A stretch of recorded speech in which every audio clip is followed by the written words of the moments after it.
But so first choice would be find a cheap second camera, just anybody who can go with you.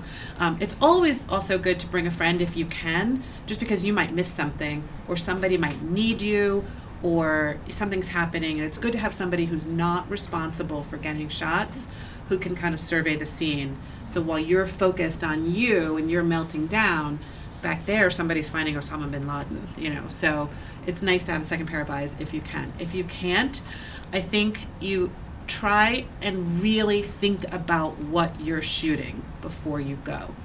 Because that you might have to make a split second decision about whether to pull away from the main action.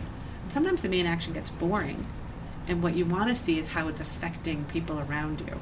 Never stop your camera. In fact, I will tell you this, all of you. So there's one tip you can get. As soon as you say thank you and the cameras are done, and they say, are we done? Don't let them take the mic off, and just keep it rolling. Because they will say the best thing ever, and you will die. They all do it. They're like, phew, that was over. I thought I was going to be a princess. It'll be like some guy or something, right? And you're like, are you kidding me? Are you kidding me? I spent all of my money and time. I have one day, and you say the most amazing thing when you're not on camera. Like, you get mad at them. So just, let the camera roll for a while. And in fact, before you actually, don't, if they're, messing with their hair. And actually, messing with their hair is kind of interesting stuff. But, if they're doing something, even picking hair, don't do that. But before you actually begin the interview, work it out with your camera person. Just start rolling and then, have the conversation. Because often people are more relaxed. If they say something personal in that, I would never use that before I signal them. But sometimes they will say things that they're going to talk about in a more relaxed way before you even start.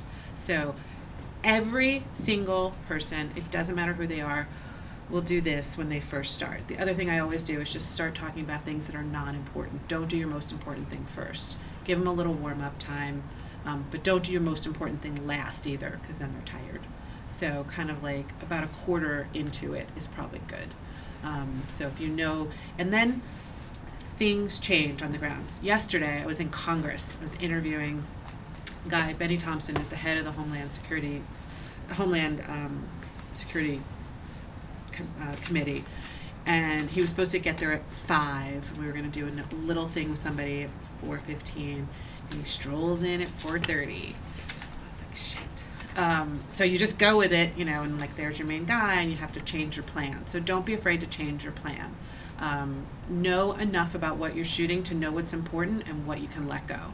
Everything is not equally important. It was not equally important to stay on Travis for every little second as it was to get the whole feel of the room.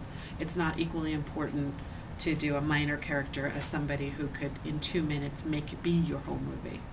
So you have to do enough preparation and give yourself the respect and give your movie the respect to prepare enough so that you know what might happen.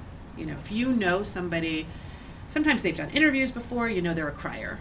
Sometimes they've written to you, they have this big story to tell. So just do that. Don't find it out in the interview where you're like, shoot, I should have asked that. I should have known enough about them to know to ask about this. You don't want to find that out in the interview where you run out of time.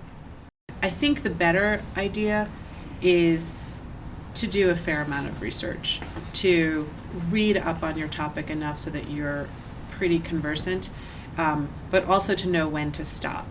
Because you do want some things to be fresh to you. You don't want to be like, yeah, I know, there's 2.5 million people in prison. You should be shocked by that. And you want to be having a conversation with the person you're interviewing.